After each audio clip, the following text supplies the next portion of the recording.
दोस्तों, हमारे साथ ऐसा कितने बार होता है कि हम अपने किस्मत को कॉलते हैं, हम करते, हमारे किस्मत पुटी है। ऐसा मेरे साथ ही क्यों होता है?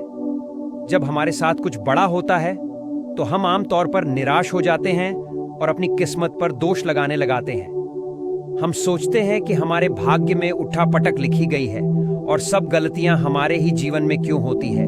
हमें लगता है कि हमारे पास कहीं चीजों की कमी है जिसके कारण हम अपने लक्ष्य को हासिल नहीं कर पा रहे हैं। कितने बार हमने बहुत सी चीजों को यह कहकर छोड़ दिया कि किस्मत में होगा नहीं, मुझे मिलेगा कैसे। हम तो अपने आप को यह तक तहसली देते हैं कि इसमें मेरा दोष था ही नहीं, मैं और करता भी क्या। ऐसे विचार आपके मन में भी आते हैं। तो यह कहानी आपके लिए एक दिन एक वक्त महात्मा जी के पास आया। उसने महात्मा बुद्ध से कहा, मैं अपने किस्मत ठीक करवाने आया हूं मैम, बहुत थकी, मैं जो भी कार्य करता हूं सो खराब हो जाता है, मेरी किस्मत मेरा साथ नहीं देती। मैंने सुना है कि आप सभी की समस्याओं का समाधान करते हैं, क्या आप मेरी फूटी किस्मत को सुधार सकते हैं? महात्मा बुद्ध जी ने उसकी आंखों में देखा और उससे पूछा कि यह पुट्टी किस्मत तुझे कहां दिखी? मैं ऐसा क्यों लगता है कि तुम्हारी किस्मत फूटी हुई है? उस आदमी ने काम जो भी करता हूं वह नहीं हो पाता, तो मेरी किस्मत फूटी हुई है। किसी वक्त मेरे पास सब कुछ साधन, सुख, आनंद, माता पिता गुजर गए। जैसे जैसे मैंने अपनी खुद की परवरिश की, मैंने जिसे सत्य मन से प्रेम किया, उस प्रेमिका ने किसी दूसरे से व्यक्ति से विवाह कर लिया। मैंने एक छोटा सा व्यापार शुरू किया, तो जिस मित्र के साथ मैंने व्यापार किया, उस मित्र ने व्यापारी हड़प बेटा, किसी ने बताया कि आप सारी समस्याओं का हल निकाल देते हो, क्या आप मेरी भी किस्मत ठीक कर सकते हो? महात्मा बुद्ध ने कहा, लो तुम्हारी पुटी किस्मत मुझे दे दो, मैं भी उसकी मरम्मत कर देता हूं। व्यक्ति ने कहा, किस्मत को कैसे दे सकता हूं, वह तो दिखाई भी नहीं देती। महात्मा बुद्ध ने पूछा कि जब तुम्हें तुम्हारी किस्मत दिखाई नहीं देती, तुम्हें कैसे पता कि वह खराब हो चुकी है? नहीं, मैंने कभी ऐसा नहीं देखा कि मेरी किस्मत सचमुच खराब हो चुकी है। व्यक्ति ने कहा, मेरी किस्मत खराब है तभी तो मेरे साथ सब गड़बड़ हो जाता है, मेरे बनाए बनाए कामों पर पानी पीर जाता है। अगर मेरी किस्मत अच्छी होती तो सब कुछ ठीक होता है ना। तो महात्मा बुद्ध ने कहा, तुम ठीक दिखाई देते हो, तुम्हारा स्वास्थ्य भी ठीक लग रहा है, तुम्हारे हाथ पैर भी सलामत, तुम अभी तक मरे नहीं, मुझे तुम्हारी किस्मत में कोई खराबी नहीं है, सब सही लग रहा। अगर किस्मत खराब होती है तो तुम्हारा अंग भंग हो जाता या तो मृत्यु को प्राप्त हो जाते, लेकिन ऐसा तो कुछ भी नहीं है। फिर तुम में क्यों लग रहा है कि तुम्हारे किस्मत फूटी हुई है? व्यक्ति, आप समझ नहीं रहे हो, मेरे ऊपर बहुत कर्ज है, रोज मेरे घर को धमकाने आते हैं, जिनसे मैंने कर्ज लिया है वो मुझे कुछ करने तक की धमकी देते हैं, मेरा घर भी उन्होंने छीन लिया है, अभी मेरे पीछे पड़े हैं, तो ऐसे में मैं कैसे कर सकता हूं कि मेरी किस्मत सही? महात्मा बुद्ध के विचार पूर्व, कहां तो समस्या गंभीर व्यक्ति के उदासीनता के साथ, कहां जी हां, आप समझे ना कि मैं कितने बड़े दुख से गुजर रहा हूं। महात्मा बुद्ध ने ऊंची आवाज समझाया कि तुम्हारी किस्मत अच्छी है कि तुम जीवित हो, इसका सामना करने के लिए, और इस जीवन से तुम अपनी समस्याओं का सामना कर सकते हो। व्यक्ति ने कहा, बुद्ध आप समझ नहीं रहे हो।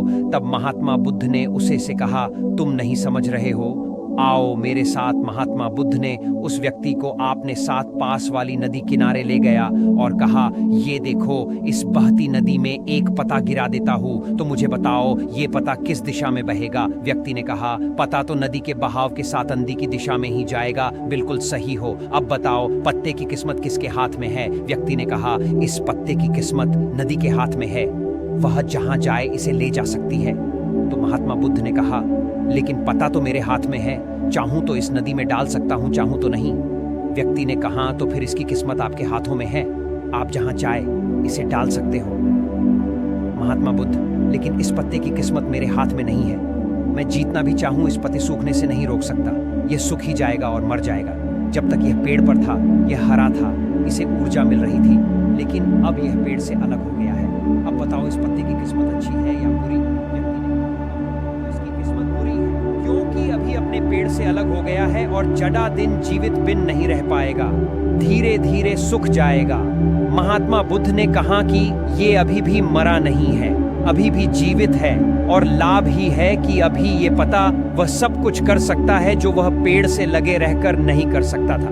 बुद्ध ने वह पता हवा में छोड़ दिया। वह उड़कर कुछ दूर जाने लगा। कहा, देखो, पेड़ पर रहकर भी कभी इतना दूर नहीं जा सकता था। आज इसने स्वतंत्र होकर उड़ने का आनंद लिया है। फिर वह पता उड़कर नदी में जा गिरा। बुद्ध ने कहा, देखो, अब वह पता नदी में तैरने का भी आनंद ले रहा है। और अगर तुम ध्यान से देखो तो ये बता कितने ही छोटे छोटे जीवों को अपने ऊपर बैठाकर नदी के किनारे दूसरे किनारे पहुंचा रहा है। इस पते की भी किस्मत अच्छी है, क्योंकि वह अपने नए हमसफर को ढूंढने में लगा हुआ है। तुम्हारी समस्याएं तुम्हें उठने का अवसर दे सकती हैं। तुम उन्हें सकारात्मक नजरिया से देखो। उस आज आदमी ने वहां खड़े होकर महात्मा बुद्ध के बातों पर विचार किया। धीरे धीरे उसने पूरी कहानी के पीछे छुपी गहरी अर्थ को समझना शुरू किया। वह महात्मा बुद्ध की देखते हुए बोला, आप सही करे हो महात्मा, मैंने अपने भाग्य पर ध्यान देने पर अपनी दृष्टिकोण को सीमित कर दे। मैं इतना प्रयास कर रहा था कि समस्या हूं और मुश्किलों पर ही पॉक्स करता रहता, जिसके कारण मैं उनमें मौजूद अवसरों को देखने में असमर्थ था। मुझे समझ आ गया है कि मेरी फूटी किस्मत बस एक डर और निराशा से उत्पन्न एक धारणा थी। ये कहानी हमें यह सिखाती है कि हमारे किस्मत हमारे साथ में होती है। हम खुद अपने जीवन के दिशा निर्धारित करते हैं। हमारी समस्याओं का हल भी हमें ही निकलना होता है। चुनौतियों को एक अवसर के रूप देखकर हम आगे बढ़ सकते हैं और अपनी किस्मत को सुधार सकते हैं। दोस्तों, ऐसी कहानी हमें जीवन जीने का तरीका सिखाती है।